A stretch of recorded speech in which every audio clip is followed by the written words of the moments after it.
نحمده ونستعينه ونستغفره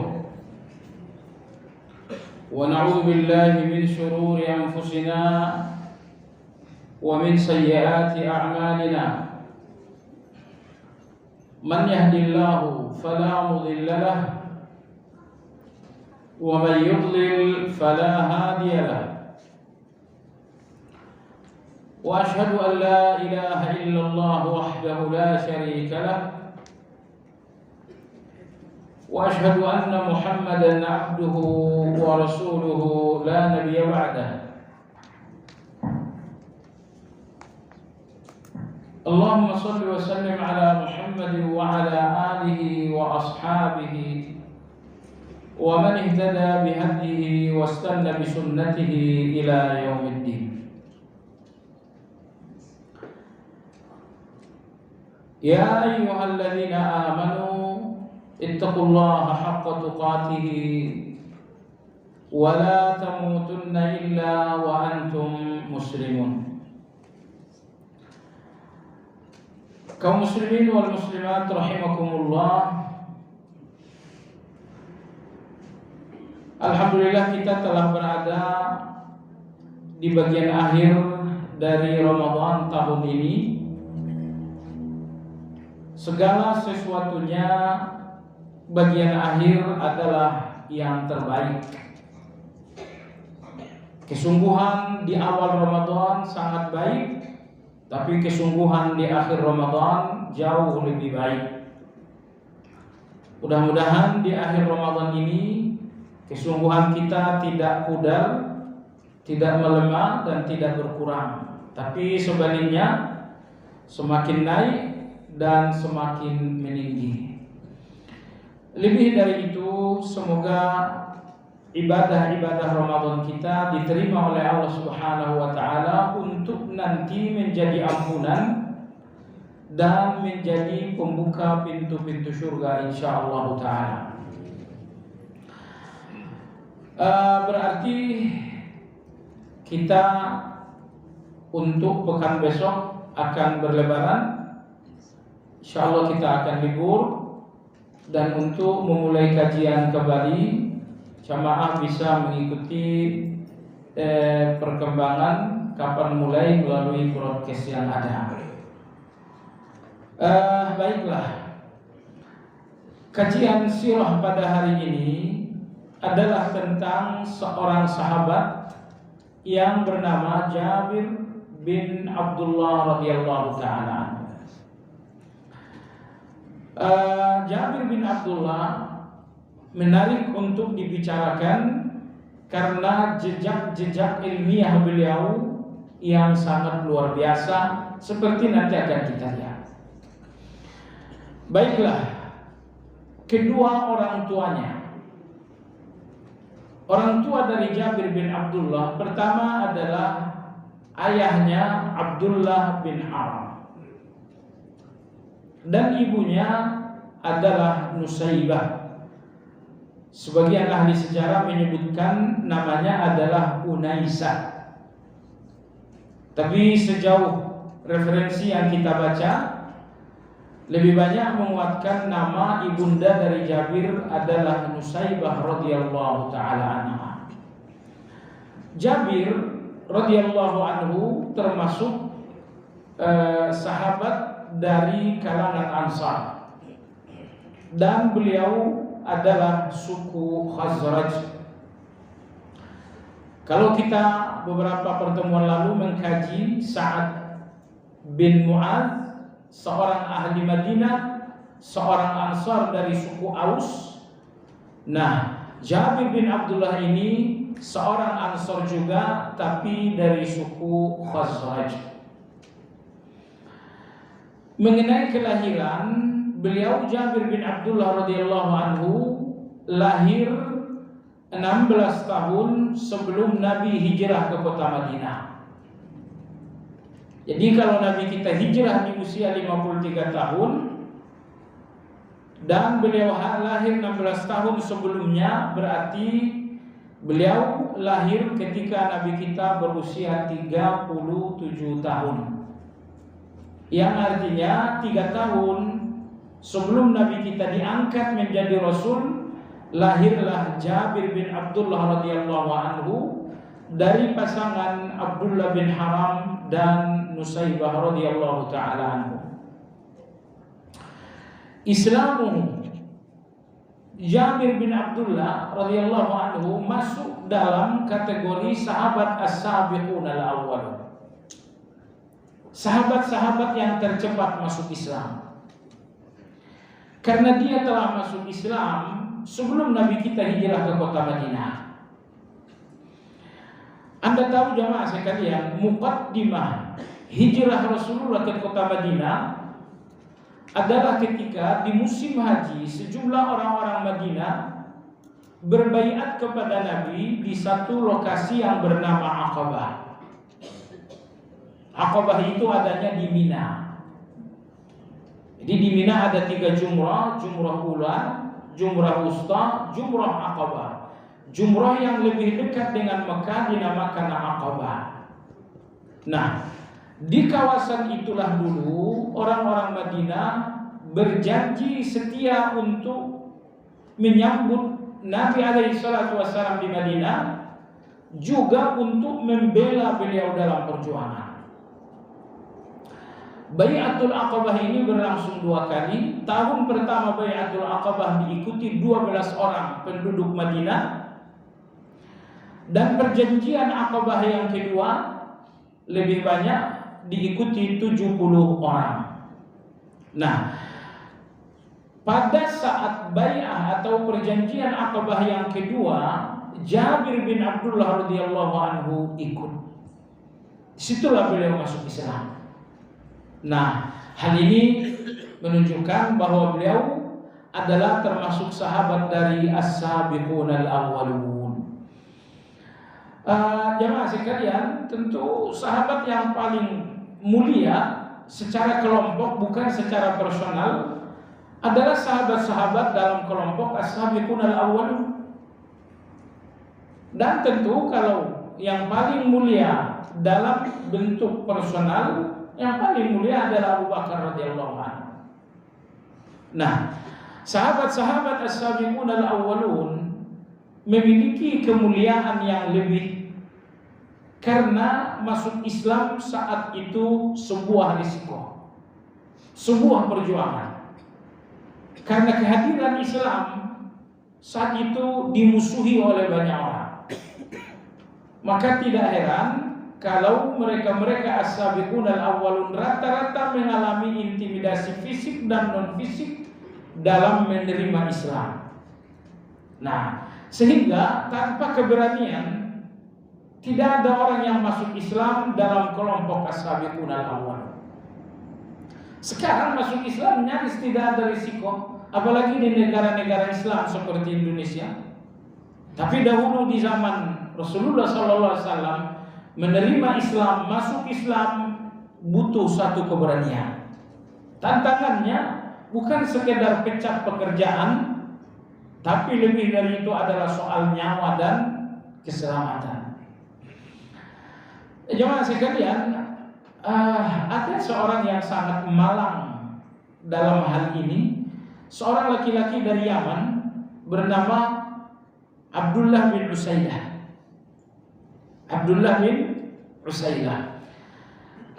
Usaidah rahimahullah, beliau masuk Islam sesungguhnya kategori cepat walaupun bukan as-sabiqun al-awwalun. Tapi entahlah kesibukan apa yang membuat Abdullah bin Usaidah sehingga meskipun dia kategori cepat masuk Islam, beliau tidak lantas menjumpai Nabi sallallahu alaihi wasallam. Ditunda, dan akhirnya dia bertolak juga dari Yaman menuju Madinah untuk bertemu dengan Nabi sallallahu alaihi wasallam. Qadarullah, dalam perjalanan menuju Madinah, beliau sampai di satu kawasan yang bernama Juhfah.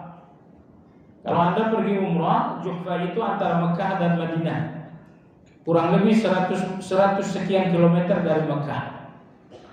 Sesampainya Abdullah bin Usaidah di Juhfah, terjadilah komunikasi dengan warga sekitar.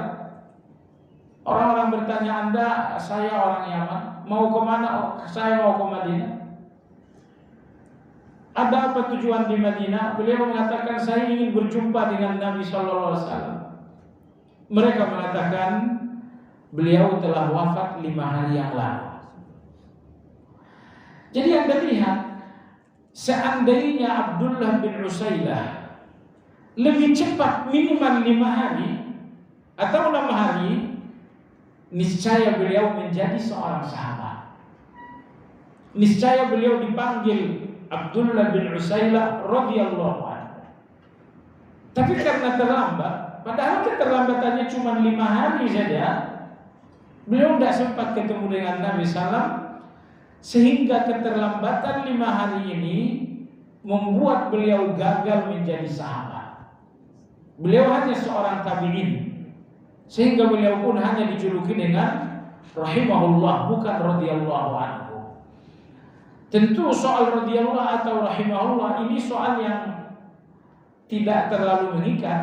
Artinya seorang tabi'in sekalipun boleh disebut dengan radhiyallahu anhu, tidak jadi masalah. Tapi tentu kalau penggunaan yang lebih populer termasuk penggunaan Al-Quran, radhiyallahu anhu hanya untuk para sahabat. Jadi maksud saya jemaah sekalian adalah hati-hati dengan keterlambatan menuju satu kebaikan yang kemudian Anda harus bayar dengan mahal sekali. Ini Abdullah bin Usailah menunda kebaikan bukan setahun, hanya 5 hari saja. Beliau akhirnya gagal untuk menjadi seorang sahabat. Baik. Akan halnya Jabir bin Abdullah radhiyallahu anhu, beliau termasuk orang yang tercepat masuk Islam karena dia masuk dalam kelompok sahabat as-sabiqun al-awwalun. Beliau masuk Islam tepatnya ketika melakukan Bai'atul Aqabah, perjanjian Aqabah di Mekah. Jemaah sekalian yang saya hormati, mengenai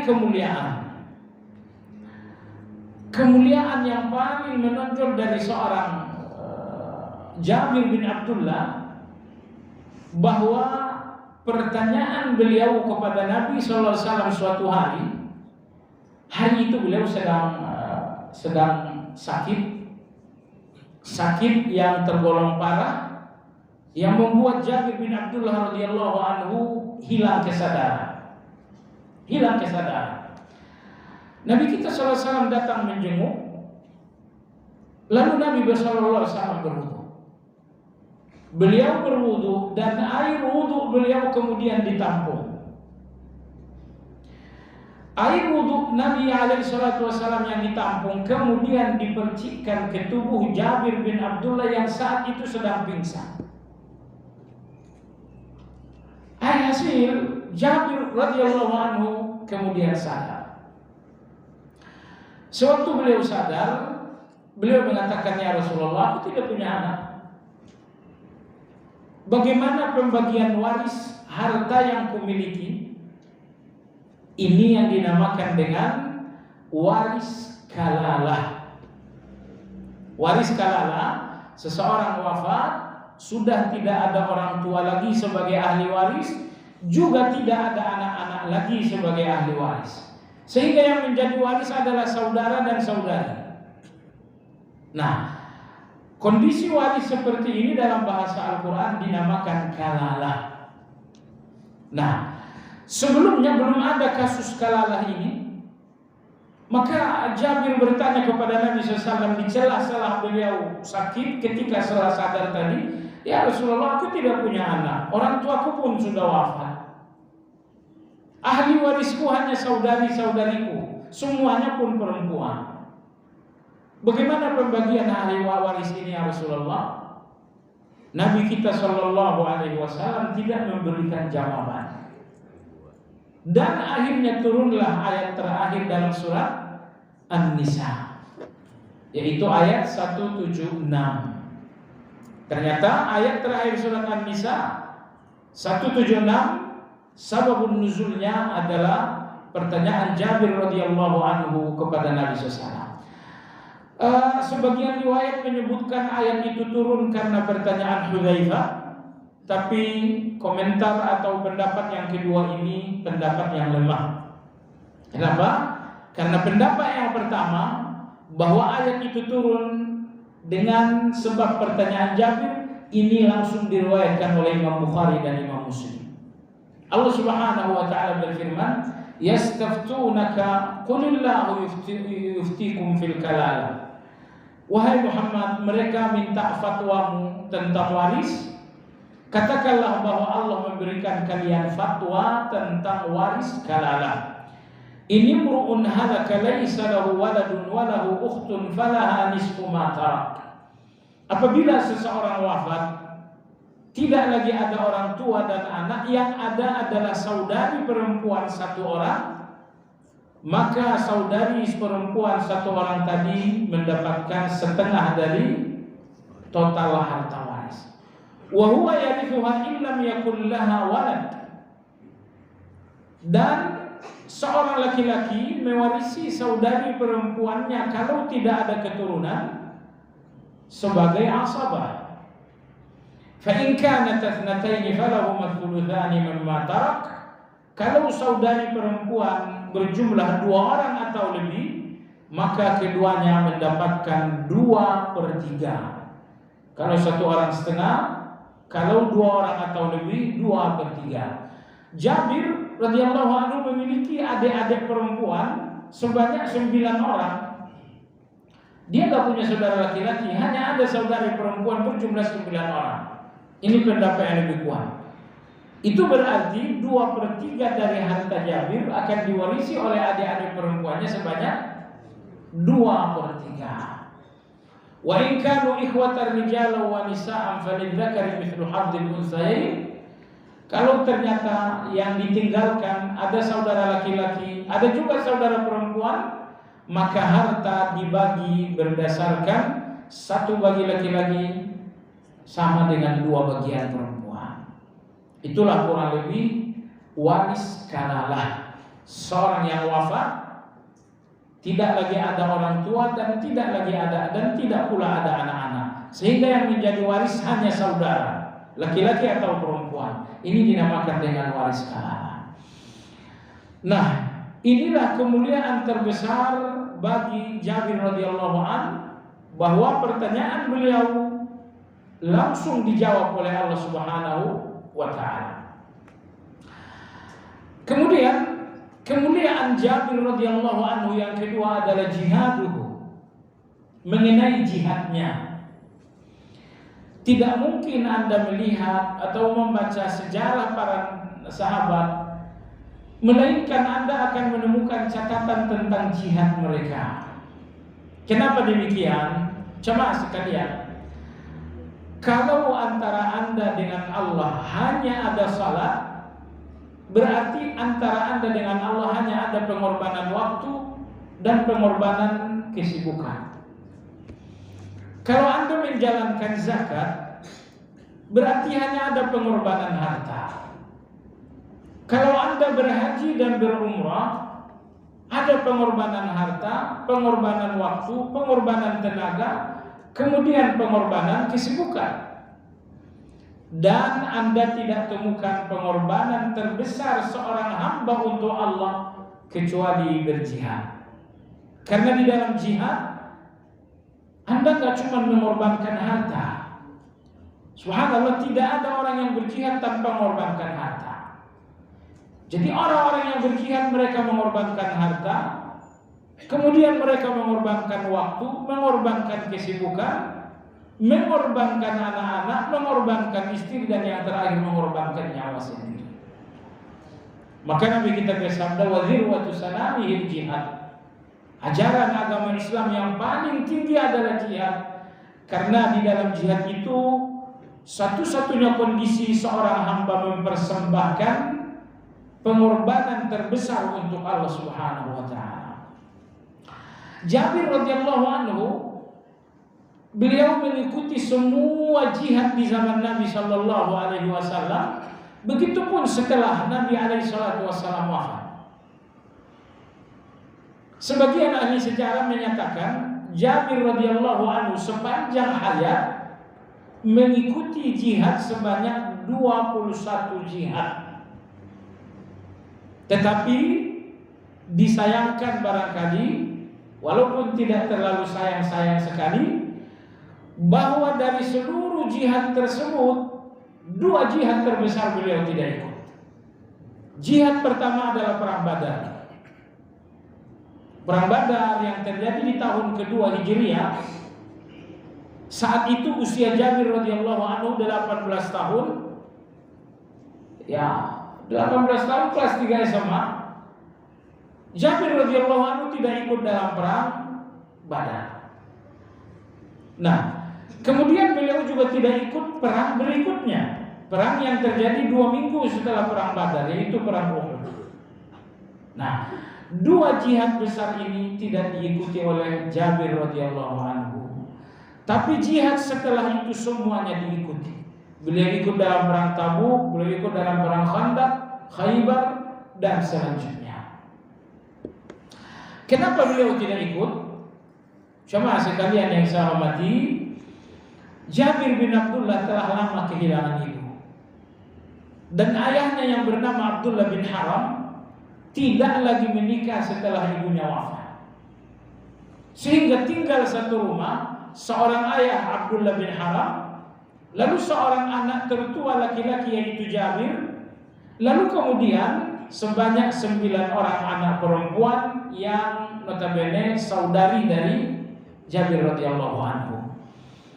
Ayahnya Abdullah bin Haram ketika terjadi perang Badar, beliau mengatakan, "Wahai Jabir, kau memiliki banyak adik-adik perempuan. Jadi kalau kita berdua sama-sama ikut dalam perang Badar, bagaimana nanti keadaan adik-adik kalau sekiranya kita berdua wafat?" Akhirnya sang ayahanda meminta agar Jabir radhiyallahu anhu mundur, agar beliau tidak ikut dalam perang Badar. Jemaah sekalian yang saya hormati, padahal perang Badar ini perang yang sangat paling berkesan. Sejarah sebelum Jabir ini, yaitu Sa'ad bin Abi Waqqas, ketika beliau akan wafat, beliau memberikan wasiat agar beliau dikafani menggunakan gamis yang beliau gunakan dalam perang Badar. Beliau mengatakan kain kafan ada 3 lapis. Saya minta agar kain kafan lapis pertama adalah gamis yang saya pakai dalam perang Badar. Artinya begitu besar kenangan dan kesan perang Badar bagi para sahabat. Tapi karena permintaan sang ayahanda, akhirnya Jabir radhiyallahu anhu tidak ikut dalam perang Badar. Baik. 2 minggu setelah perang Badar terjadilah perang Uhud. Jabir radhiyallahu anhu telah mempersiapkan diri juga untuk ikut dalam perang Uhud. Akan tetapi jemaah sekalian, pagi hari perang Uhud, pagi hari betul seperti sekarang ini kurang lebih, sang ayahanda Abdullah memanggil Jabir. Beliau mengatakan, "Wahai Jabir, satu-satunya yang paling kuinginkan saat ini, kamu dan aku sama-sama pergi berperang. Lalu nanti sesampainya di Uhud, aku melihat dengan mata kepala bahwa engkau mati di urutan pertama dan aku mati di urutan yang kedua." Wahai Jabir, itu keinginanku. Tapi sulit untuk sampai kepada keinginan itu, wahai Jabir, karena 2 hal. Pertama, karena sekali lagi kamu punya adik-adik yang cukup banyak, ya, punya adik-adik yang cukup banyak, sebanyak 9 orang. Lebih dari itu, wahai Jabir, aku punya hutang yang sangat banyak. Abdullah bin Haram, ayahanda dari Jabir, tidak memiliki hutang dalam bentuk dinar atau dirham. Hutang yang beliau tinggalkan adalah hutang dalam bentuk beras, dalam bentuk gandum, dalam bentuk bahan makanan. Beliau meninggalkan hutang bahan makanan pokok, entah beras, entah korma sebanyak 60 wasak. 60 wasak. Satu wasak itu 130 kilogram. Itu satu wasak. Jadi kalau hutang beliau 60 wasak kali 130 itu berarti 7.800 kilogram. Anggaplah beras 7.800 kilogram beras. Inilah hutang Abdullah bin Haram radhiyallahu taala. Maka beliau mengatakan, wahai Jabir, semoga kamu berkenan tidak ikut dalam perang Uhud. Tugasmu pertama adalah melindungi adik-adik. Tugas yang kedua, agar kamu melunasi hutang-hutangku sebanyak 60 wasak, atau setara kurang lebih 7.800 kilogram beras. 7.800 banyak sekali, bukan? Ada satu truk itu.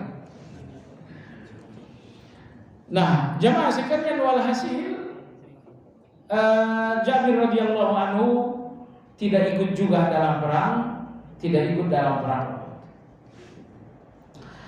Berikutnya ayahnya mengatakan, wahai Jabir, hari ini perang Uhud, dan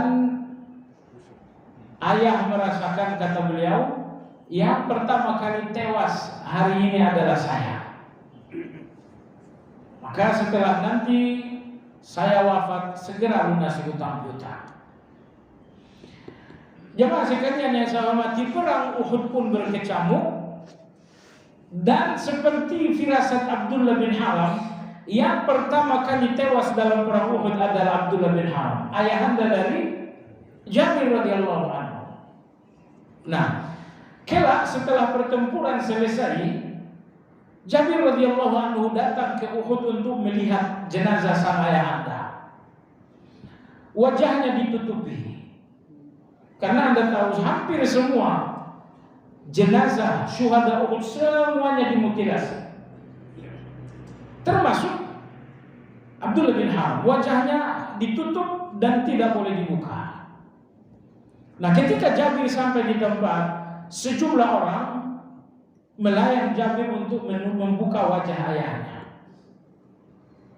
Tapi Rasulullah SAW sendiri tidak melarang Jabir untuk melihat muka sang ayah. Maka beliau membuka wajah sang ayah. Nabi SAW bersabda, walaupun kalian membukanya, jenazah ini telah ditutupi oleh malaikat dengan sayap-sayapnya. Baik jamaah sekalian, lalu kemudian Abdullah bin Haram radhiyallahu anhu dan sejumlah syuhada Uhud disalatkan sendiri oleh Rasulullah SAW, dan mereka dimakamkan di pemakaman Uhud yang sekarang. 6 bulan kemudian terjadi banjir di kawasan Uhud. Anda tahu di kawasan Uhud tersebut ada satu lembah yang bernama Lembah Akik. Nah, di sini pernah terjadi banjir sehingga makam Uhud ini terbongkar. Dan Abdullah bin Haram radhiyallahu anhu ditemukan persis seperti baru meninggal dunia. Tidak ada tanda-tanda wajah pucat, tidak ada tanda-tanda kaku, tidak ada kaku. Orang meninggal kaku, ini 6 bulan setelah meninggal tidak ada kaku. Bahkan darah di tubuh beliau masih mengalir. Nah, konon sebagian ulama radhiyallahu anhu menyebutkan kematian ini adalah yang dimaksudkan Allah dalam surat Al-Baqarah, wala taqulu liman yuqtalu fi sabilillah amwat. Dan janganlah kalian mengatakan yang mati di jalan Allah adalah mati, bal ahya, mereka adalah hidup.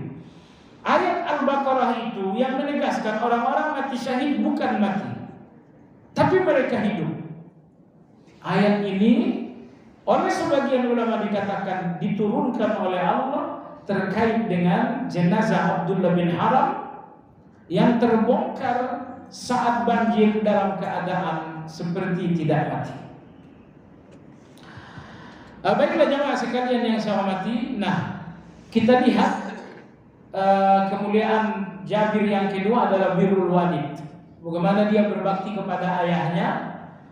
Beliau rela tidak ikut dalam perang Badar rela tidak ikut dalam perang Uhud untuk menanggung hutang piutang dan untuk menjaga adik-adiknya.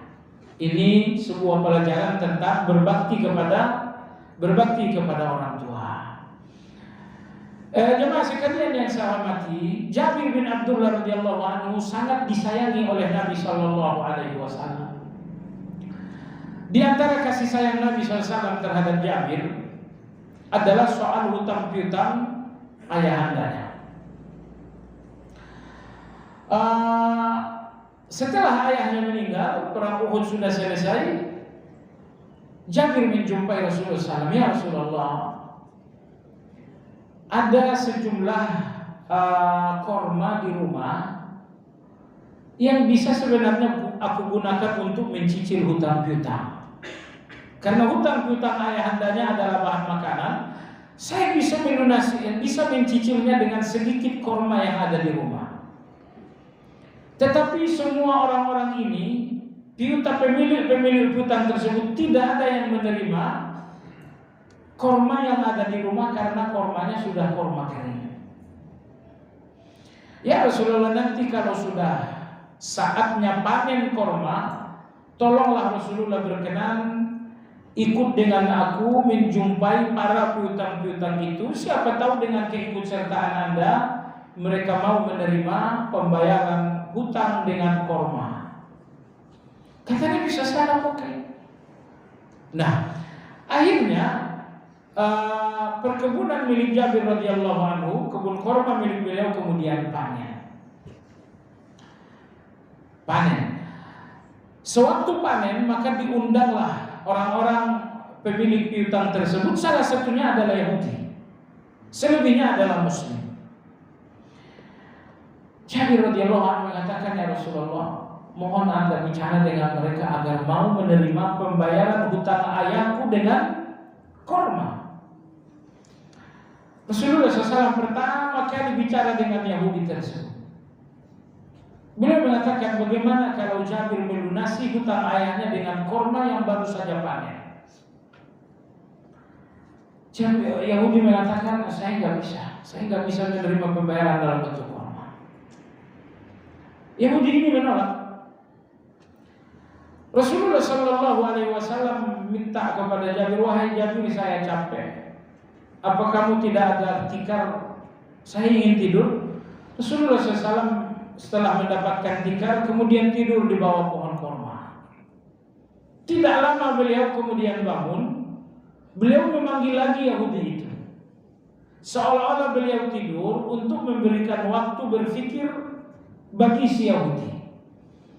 Nabi SAW mengatakan, wahai Yahudi, kamu tahu bahwa ayahnya telah wafat dan tidak ada kemampuan saat ini untuk bayar hutang piutang kecuali kalau kamu menerima pembayaran dalam bentuk korma.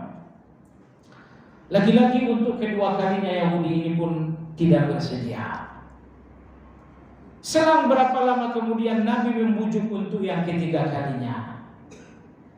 Dan untuk bujukan yang ketiga ini, Yahudi ini pun mungkin berpikir, daripada rugi lebih besar, baguslah diterima pembayaran ini.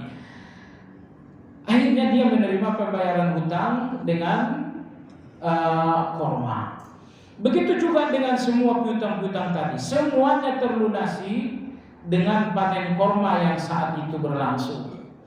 Nah, walhasil Jabir bin Abdullah radhiyallahu anhu berhasil melunasi hutang piutang ayahandanya, dan ini tidak lepas dari peran Rasulullah SAW yang melakukan pendekatan kepada piutang-piutang tersebut agar mau menerima pembayaran dengan bentuk korma.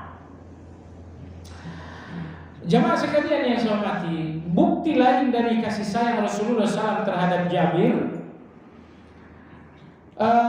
sekembalinya dari perang Zatul Riqa. Perang sudah selesai, sahabat-sahabat sudah berjalan duluan, sudah pada pulang duluan. Jabir radhiyallahu anhu saat itu mengendarai seekor onta yang mungkin sudah tua sehingga tidak kuat berjalan lama. Bahkan onta ini berlutut Ya, onta ini istirahat, tidak mau lagi.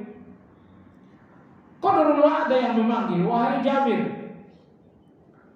Setelah beliau melihat ternyata Rasulullah ternyata ada di belakang beliau.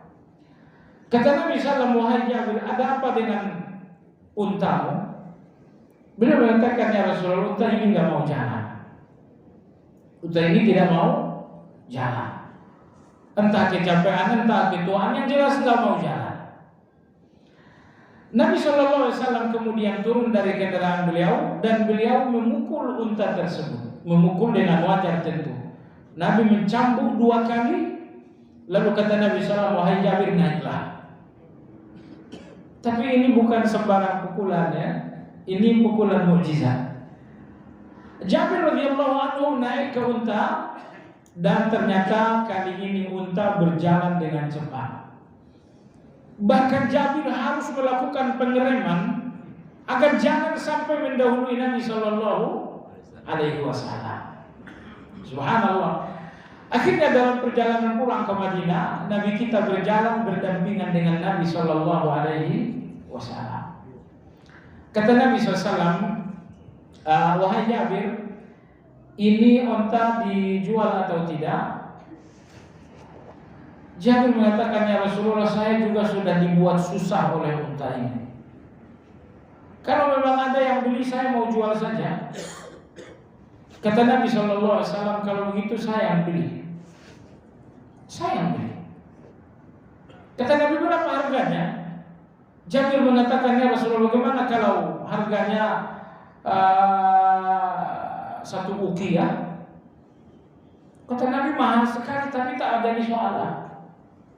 Nabi mengatakan mahal, tapi beliau tidak menawar.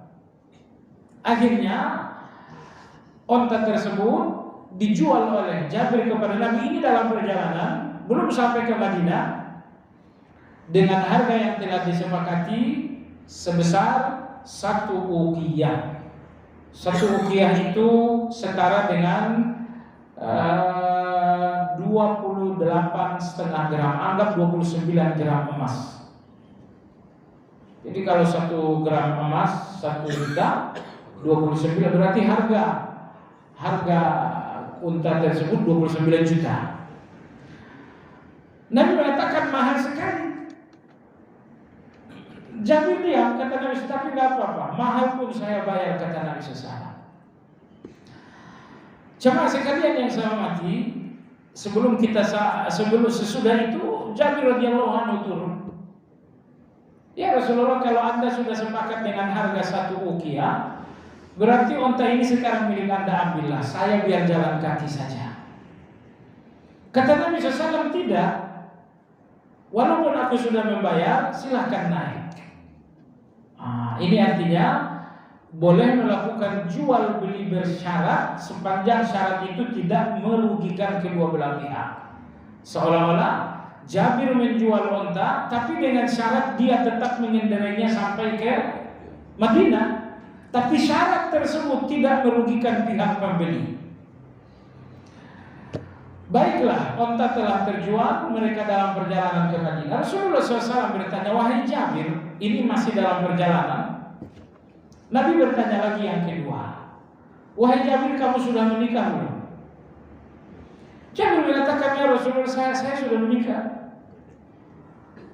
Kata Nabi, bikran am sayyiban, kamu menikah dengan gadis atau menikah dengan janda?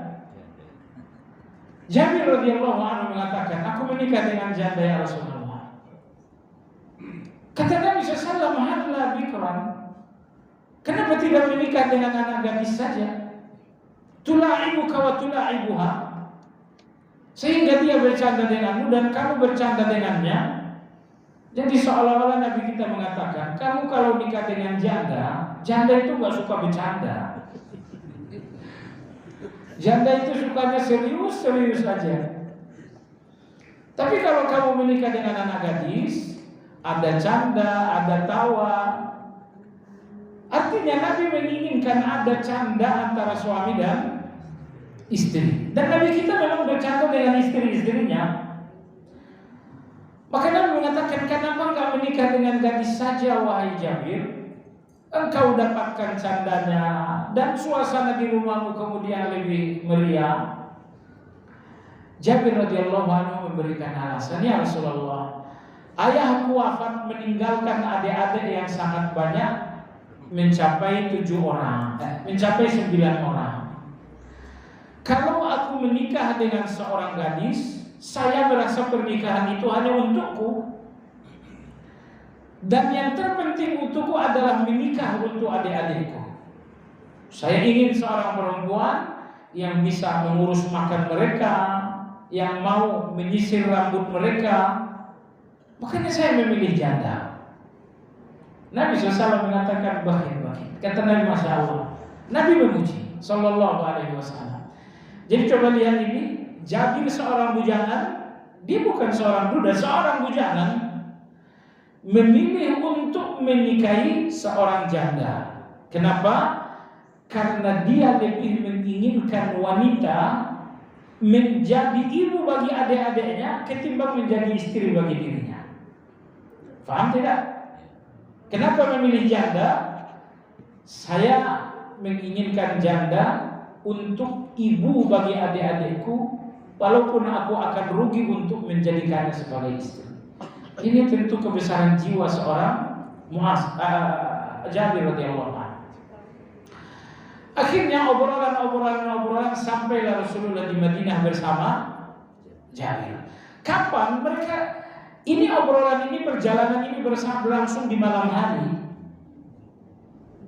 Maka perjalanan malam hari di mana terjadi jual beli onta tadi, ahli-ahli sejarah menyebutkan ini dengan Lailatul Ba'ir, malam onta jantan.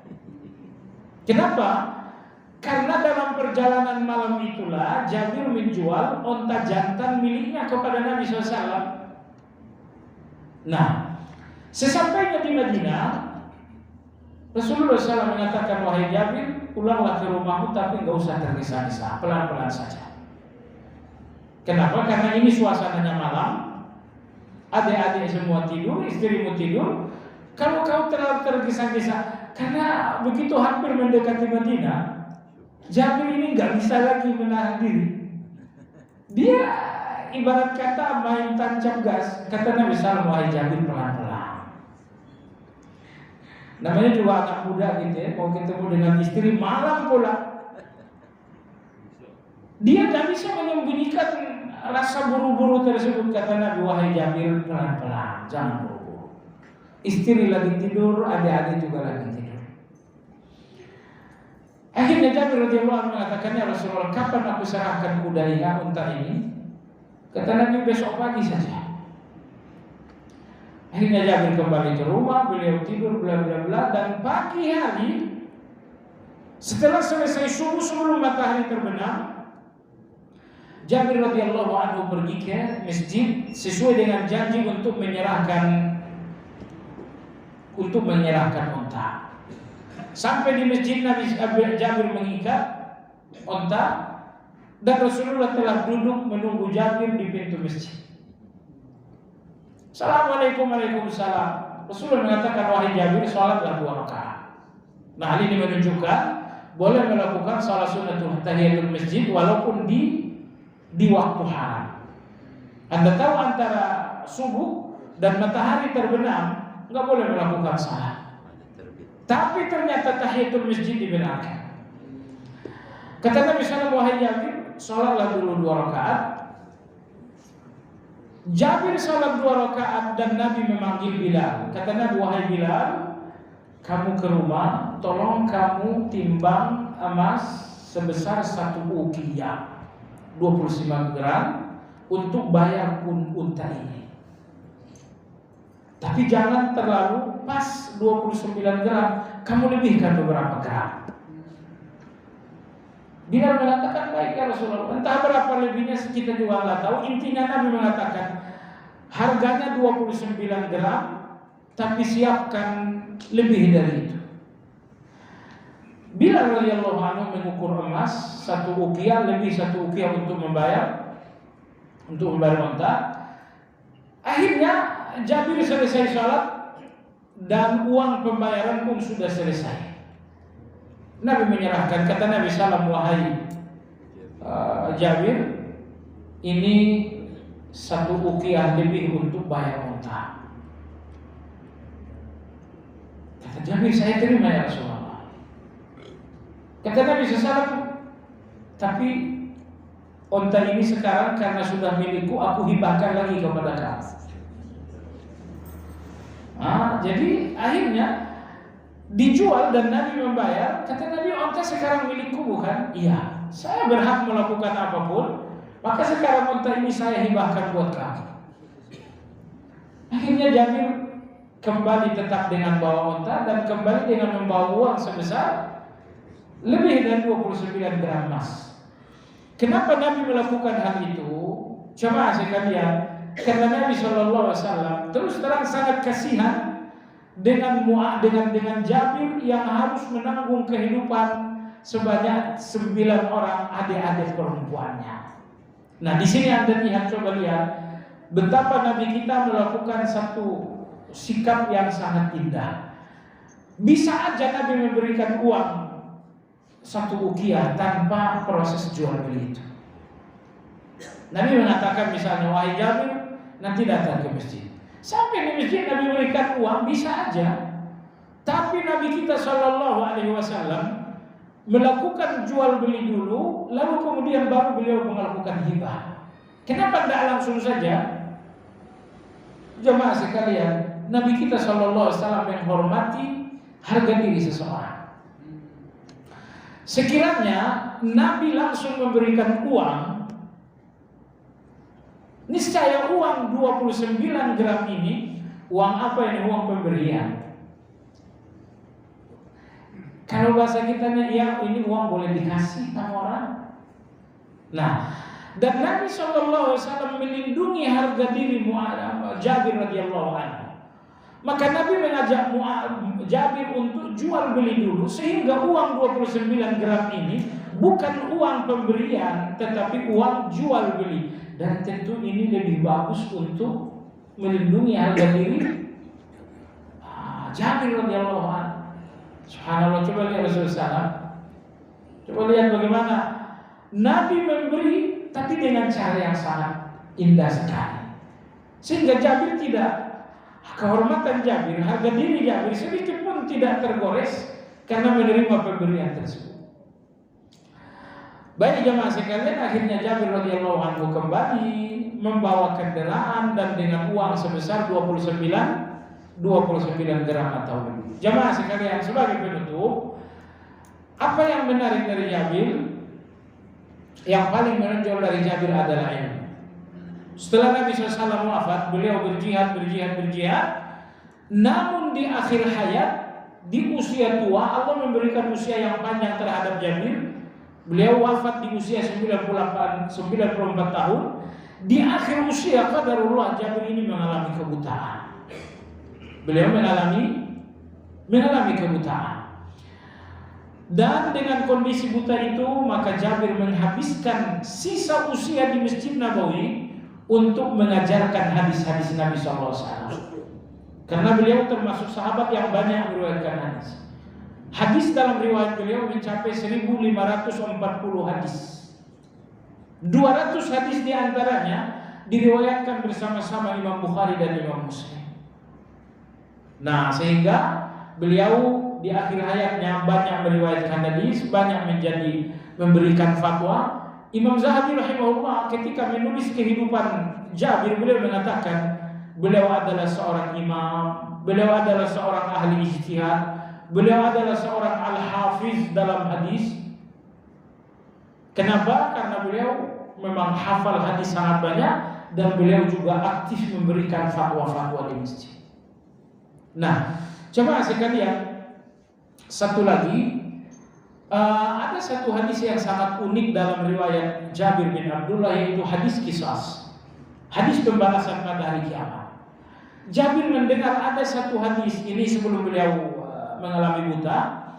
Beliau mendengar ada hadis tentang qisas, pembalasan antara orang yang zalim dengan korbannya, antara korban kezaliman dengan tersangka. Tapi hadis ini hanya diriwayatkan seorang Palestina yang bernama Abdullah bin Unais. Karena sangat menginginkan hadis yang satu ini, Jabir radhiyallahu anhu sengaja membeli kendaraan, lalu berjalan dari Madinah menuju Palestina. Sesampainya di Palestina, beliau mendatangi rumah Abdullah bin Unais. Seseorang mengatakan, "Anda siapa?" "Saya Jabir, tolong kasih tahu Abdullah bin Unais bahwa saya Jabir ingin ketemu beliau." Abdullah bin Unais saat itu berada di dalam rumah. Ketika dikabarkan, "Wahai Tuan Guru Abdullah bin Unais, ada seorang tamu." Dari dalam rumah Abdullah bin Unais berkata, "Siapa itu?" Jabir mengatakan, "Saya Jabir." Abdullah bin Unais mengatakan, "Jabir bin siapa?" Beliau mengatakan, "Jabir bin Abdullah."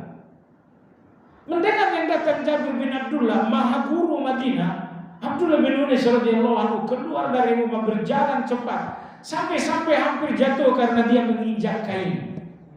Dia menginjak kainnya, hampir jatuh.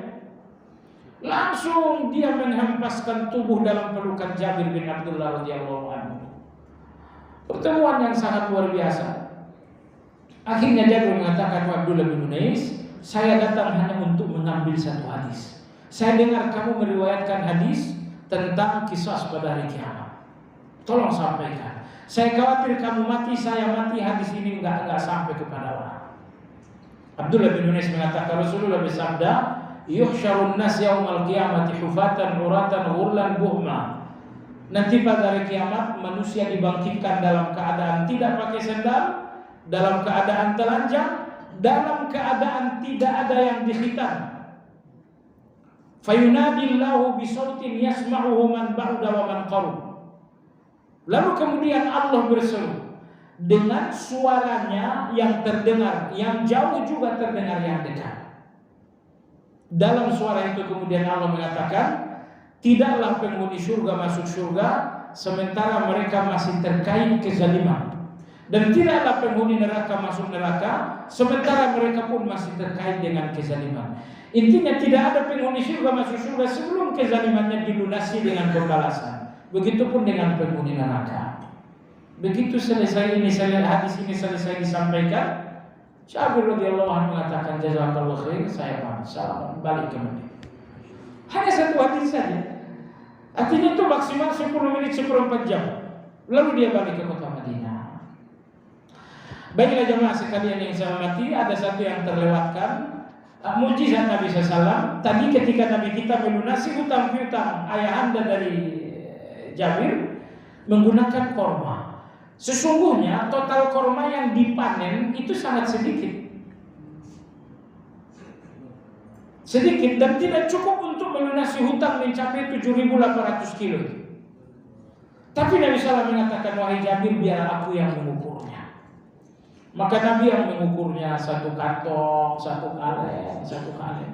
Ketika Nabi mengukur, Jabir mengatakan, "Enggak jadi soal, semuanya tewas, habis. Yang penting hutang ayahku selesai." Rasulullah mengukur, siapa lagi yang diukur Nabi SAW? Semua hutang selesai, Masya Allah. Korma dalam karung itu sama sekali enggak berkurang. Nah, itu tentu satu mukjizat. Baik jemaah sekalian, Jabir radhiyallahu anhu wafat dan tidak diketahui secara pasti makamnya di mana. Ada yang mengatakan makamnya di Madinah, ada yang mengatakan makamnya ada di Kuba. Beliau meninggal dengan usia 94 tahun. Baik, demikianlah kajian kita tentang sosok Jabir bin Abdullah radhiyallahu taala anhu. Demikian, kalau ada pertanyaan persilakan.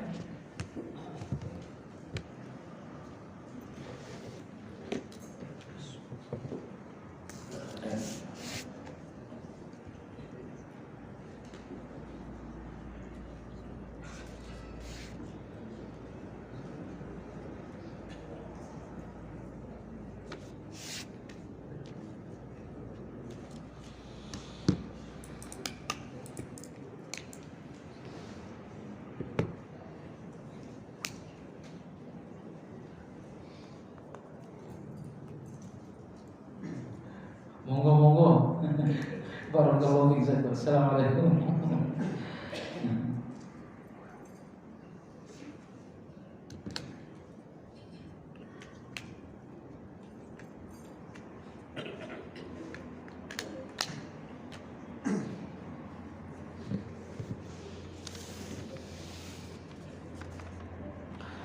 Pada riwayat cerita ayah Jabir, maka Rasul bersedia membantu melunasi hutangnya dengan pembayaran kurma. Tapi di lain pihak Rasul menolak menyolatkan jenazah yang masih ada hutangnya. Mengapa dari dua riwayat tersebut berbeda? Tidak berbeda.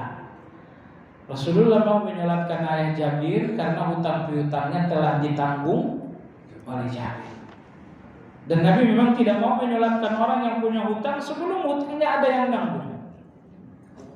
Kalau sudah ada yang menjamin, Rasulullah menyolatkan. Salah satu kasusnya adalah Abdullah bin Haram, ayah dari Jabir. Kasus kedua adalah hadis Qatadah radhiyallahu anhu. Ketika Nabi akan menyolatkan jenazah, beliau bertanya, "Ala hudain, apakah alaihi dain? Apakah dia memiliki hutang?" Sahabat mengatakan, "Ya, orang ini punya hutang." Kata Nabi SAW, "Sallu ala sahibikum."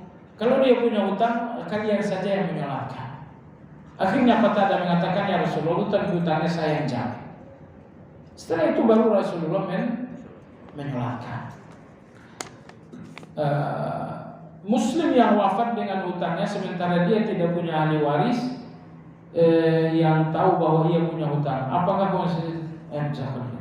konsekuensinya tetap sama, yaitu ditolak amalnya hingga hutangnya lunas?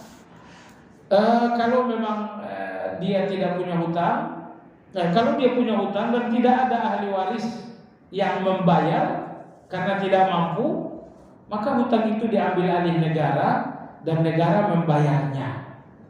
Baik. Dan kalau tidak ada yang tahu hutang piutang tersebut, nah itu tidak boleh. Karena dalam Islam hutang piutang itu harus dituliskan. Anda kalau punya hutang piutang tulis, itu ya. Punya hutang piutang ditulis juga, jauh harus dituliskan. Nah, sehingga kalau ada orang yang wafat dengan hutang piutang yang tidak diketahui oleh ahli waris karena tidak ditulis, ini kecerobohan dan ini berdosa. Ini berdosa. Karena hutang piutang harus ditulis. Bukan cuma harus ditulis, bahkan harus ada pula saksi. Harus ada saksi. Itulah Anda lihat jamaah sekalian, ayat paling panjang dalam Al-Quran adalah ayat tentang hutang piutang. Hampir satu halaman. Ya, di bagian akhir surat Al-Baqarah. Nah, baik. Nah, jadi kalau ternyata beliau wafat dan hutang piutangnya tidak diketahui oleh siapapun, ini kecerobohan. Kecerobohan karena tidak ada saksi, kecerobohan kedua karena hutang piutang tidak ditulis. Nah, apakah berdosa? Ya berdosa. Nanti tentu akan ada kisosnya di hari kiamat. Waliyahillah. Maka sangat bagus ya kalau piutang-piutang ini kemudian menjumpai ahli waris.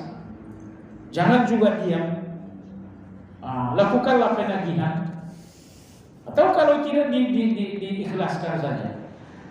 Apakah ceramah sebelum sholat tarawih yang biasa dilakukan di masjid di Indonesia adalah bagian dari rukun sholat tarawih? Enggak, itu bukan bagian dari rukun, bukan bagian dari sunnah. Boleh ceramah, boleh tidak. Itu sama sekali bukan keharusan. Kalau ceramah boleh sebelum, boleh sesudah. Baik. Di Arab Saudi kegiatan itu sebenarnya tidak pernah dilakukan. Lantas apakah hal ini dapat dikatakan menyelisih sunnah? Menyelisih sunnah tidak. Kenapa? Walaupun Nabi tidak melakukan hal ini, tetapi tidak terlarang. Kenapa terlarang? Karena ceramah atau kajian adalah menuntut ilmu yang bersifat umum. Bersifat umum tidak terbatas waktu. Kalau dibatasi waktu enggak. Menuntut ilmu, ceramah, kajian, satu ibadah yang waktunya enggak dibatasi, jadi bebas. Karena kebebasan waktu itulah maka kita ceramah habis tarawih. Sama halnya seperti sekarang kita juga kajian selesai subuh. Apa bedanya? Masalahnya di sholat tarawih itu orang banyak. Orang sedang berkumpul. Nah, memanfaatkan situasi orang berkumpul inilah maka dilakukan ceramah. Tapi tentu tidak boleh dianggap bahwa ceramah tarawih ini bagian dari tarawih. Saat menjelang Lebaran biasanya banyak orang yang menawarkan jasa tukar uang untuk dibagi-bagi asal. Jika orang yang punya jasa itu melebihkan mengambil keuntungan dari dengan niat sebagai uang jasa, apakah itu enggak boleh. Walaupun dia mengatakan ini uang jasa, tetap enggak boleh. Kenapa? Karena antara Anda berdua ada jual beli mata uang. Di dalam jual beli mata uang tersebut enggak boleh ada yang berlebih. Bagaimana dengan niat jasa? Walaupun dengan niat jasa, tidak boleh. Salat tarawih jika dilakukan sendiri, apakah dilakukan sir atau zahar? Semua salat malam, maksudnya tarawih, tahajud, witir, semuanya dilakukan dengan jahar. Cuman kalau Anda salat sendiri, jaharkan untuk diri sendiri, jangan terdengar orang lain, apalagi tetangga. Apakah orang yang menyetel murattal di masjid dengan pengeras suara keluar mendapatkan pahala? Bagaimana dengan orang yang mengajinya, apakah juga mendapat pahala? Kalau orang yang mengaji, ya secara umum dapat pahala dong. Saya ngaji misalnya, saya rekam, tentu saya dapat pahala. Tentu kalau saya ikhlas dalam hal itu. Kalau kemudian disetel di masjid, nah saya kira di negara kita itu dilarang oleh Kemenak ya. Nah, tapi apakah ini berpahala juga? Tentu yang melakukan penyetelan itu niatnya mengingatkan orang, niatnya baik, tapi caranya tidak baik menurut Departemen Agama kan gitu. Nah, jadi wallahu taala alam, sebaiknya memang tidak dilakukan hal seperti ini karena khawatir mengganggu, lebih-lebih karena undang-undang sudah nggak membenarkan. Di bulan Ramadan khususnya pada malam ke-20, apakah ada ibadah khusus sholat tahajud bersama 8 rakaat? Kalau dibilang khusus tidak khusus, tapi mau melakukan tahajud dibenarkan. Tarawih iya, tahajud iya. Tentu witirnya cukup 1 kali, atau kalau tidak witirnya dibatalkan dulu. Kalau habis isya misalnya Anda udah tarawih dan witir, nanti malam mau tahajud, witir yang tadi dibatalkan dulu. Caranya Anda sholat witir 1 rakaat, sehingga 1 rakaat witir ini membatalkan witir yang tadi. Kalau tadi 3 sekarang 1 jadi 4, witirnya batal. Baru Anda bertahajud. Setelah bertahajud baru nanti ditutup dengan witir. Itu yang lebih baik. Dalilnya banyak. Antara lain ini dilakukan Abu Bakar, dilakukan Umar, dilakukan Utsman, dilakukan Abu Hurairah. Saya mencatat lebih 10 sahabat melakukan hal seperti itu. Ada saudara perempuan kandung dari istri yang sekarang tertanggung hutang dan cukup memberatkan hidupnya. Hutang tersebut adalah KPR dan kebutuhan rumah tangga tak cukup. Apakah kondisi di atas menjadikan saudara perempuan masuk sebagai asnaf zakat? Iya. Kalau dia punya hutang, dia bagian dari asnaf zakat. Ada pendapat bahwa dengan salat isya dan tarawih di masjid pada saat malam ganjil, lebih 1 jam saya beriktikaf di masjid. Apabila pada malam itu tidak ada tahun itu mendapat walaupun tidak iktikaf, enggak betul. Jadi gini, iktikaf Lailatul Qadar itu diperoleh seseorang, enggak mesti harus iktikaf. Yang penting Anda dalam keadaan beribadah. Misalnya pun Anda di rumah bertilawah, Anda tidak beriktikaf karena uzur, enggak jadi masalah. Karena sebagian masjid-masjid itu AC-nya kencang sekali, sampai awak kadang-kadang mau beku di dalam. Kawan-kawan enjoy gitu, kita enggak kuat. Nah, karena Anda takut sakit, Anda iktikaf di rumah, enggak ada masalah. Jadi dengan demikian siapapun yang malam hari itu beribadah, maka dia mendapatkan Lailatul Qadar, enggak mesti harus iktikaf. Wallahu a'lam. Pertanyaan terakhir, pada saat tawaf atau dalam haji umroh kita wajib dalam keadaan suci karena saking banyak jamaah haji bisa kita disenggol wanita. Mengingat tempat duduk jauh dan supaya Ya tersenggol wanita kan nggak mesti bersentuhan. Senggolan ya bersentuhan, tapi kalau bersentuhan kulit, saya kira kasusnya sangat kecil sekali. Gimana mungkin kulit Anda dicolek perempuan? Kan nggak mungkin. Kalau bersentuhan tubuh dari baju pakaian tentu nggak jadi masalah. Tapi kalau bersentuhan kulit, saya kira kasusnya nggak ada itu. Nah, kalau ternyata ada kasusnya, ini kasus sangat jarang, saya belum pernah ketemu. Insya Allah dimaafkan, karena kondisi seperti itu memang nggak bisa dihindari. Darurat, alasannya darurat. Kalau nanti Anda harus berwudu juga, tawaf, kesenggol lagi, wudu lagi, seminggu nggak selesai. Wallahu a'lam. Demikian. Subhanakallahumma bihamdika asyhadu an la ilaha illa anta astaghfiruka wa atubu ilaik. Alhamdulillahirabbil alamin. Assalamualaikum warahmatullahi wabarakatuh.